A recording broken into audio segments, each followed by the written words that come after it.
The prophet-minded Ecos Captain Tolbin has found a derelict starship floating in deep space. But unfortunately for the captain and his crew, this particular derelict isn't exactly empty. Shenanigans back again, and welcome to MMOMG. I've finished my second week in WildStar. So far, I'm still enjoying the journey that is leveling and questing. For most MMOs, my honeymoon phase ends right around this point, and I tend to get more critical of a game's flaws.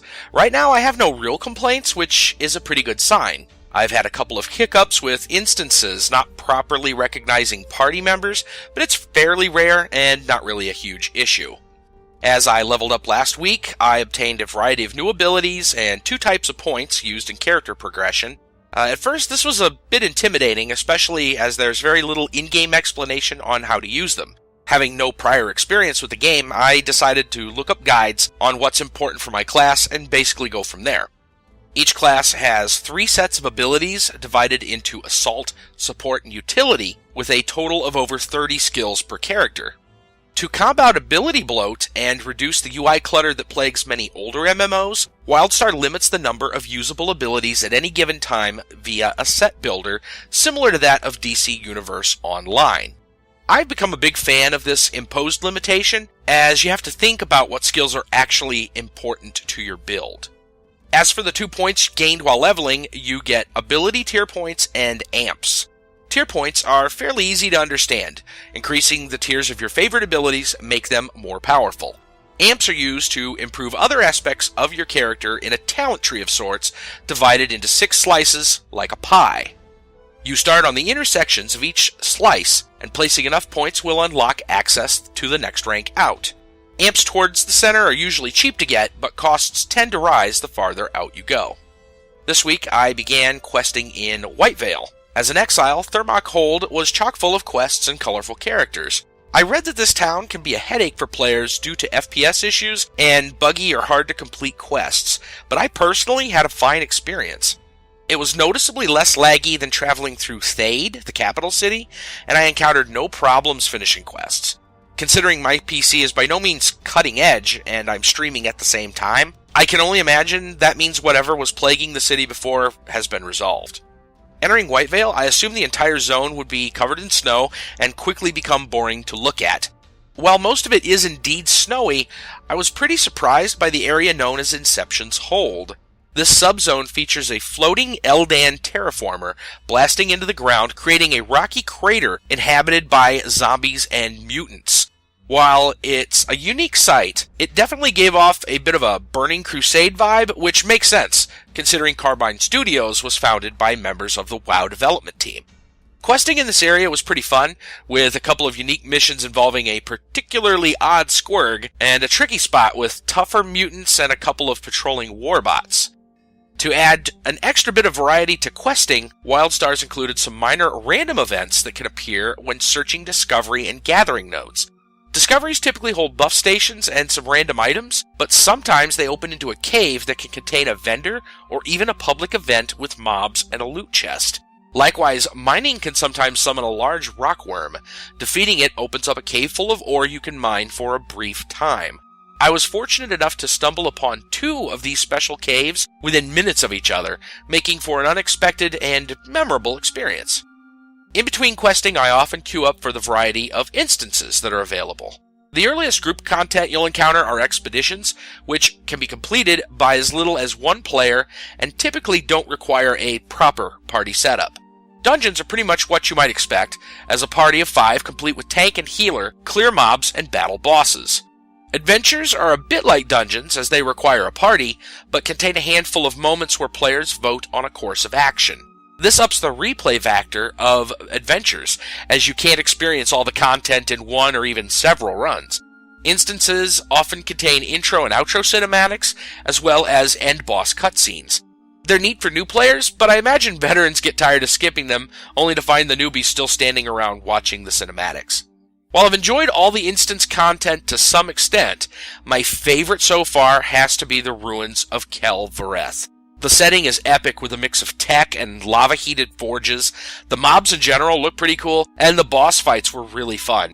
I surprised myself by finishing the instance without dying the first time through, which I'm proud of since I had no idea what to expect, and it turns out the bosses have some pretty wild special attacks. If you haven't figured it out already, the #1 rule of WildStar is learn to dodge. I can't wait to see what dangers await in Skullcano, both the dungeon and the in-game zone. As for personal progress, I made it to level 29 and increased my scientist path to 16. I'm still questing in Whitevale, even though I'm a bit over-leveled for the zone. I'm still earning XP, and the journey has been good enough that I want to see what's next without skipping areas if at all possible.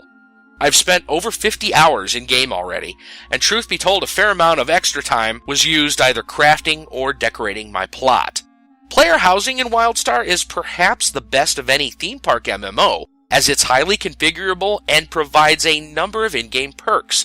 Starting out, you're given an instant plot of land that has 7 sockets. You can fill these sockets with plugs, which are special structures. Some plugs, such as basic houses and resource farms, are purchasable directly, and you'll pick up other types of plugs as you play the game. There's a variety of plugs available. Some include challenges, buffs, portals to other zones, or even raids. Some plugs, like houses, are fairly customizable as well, allowing you to change the pattern and colors of walls, floors, trim, and more. In addition to plugs, you can also place vast amounts of decor on your plot. Decor items are obtained in a variety of ways and include everything from tufts of grass to entire spaceships. Some decor items even have a buff that increases your rested XP bonus when logged out at your home. What's more, decor items can be moved, rotated, and scaled pretty much however you see fit, similar to that of the defunct Star Wars Galaxies. Clever builders have used decor to host lavish role-playing parties, create elaborate parkour puzzles, and construct gargantuan sculptures. Your plot is essentially yours to do with as you please, and you're given a lot of tools and options to create. Having such a versatile player housing system that allows for creativity and provides in-game perks is a huge win-win. Well, I think I've mentioned enough for this episode, though I still have a lot to cover. In the coming weeks, I hope to take a look at rune crafting, trade skills, and even tackle a certain stigma attached to this game. Join me on the Entity server, or watch live, Sundays through Wednesdays at 8 p.m. Eastern at twitch.tv/shenanigans1930.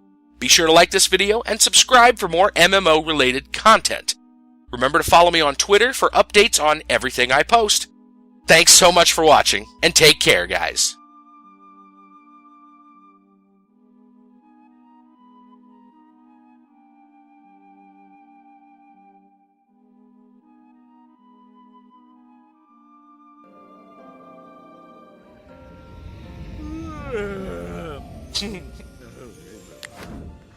We gather today to join these two Lop in marriage. Dawa of Whitevale, Kamala of Skull. Aren't they cute in their little outfits? You swear Look at that. to unite as mates as long as you both shall Lop. Dawa do. Kamala do too. Now exchange your trinkets and vows and be unified. Princess. Kamala hearts Dawa. Whoa. More than all the shinies in the sky. Did she really just say that? Kamala, you the shiniest. I know. Oh, isn't that I now cute? pronounce you unified. May your shinies be ever the shiniest. Now, as the saying goes, let's get this Unity Festival started!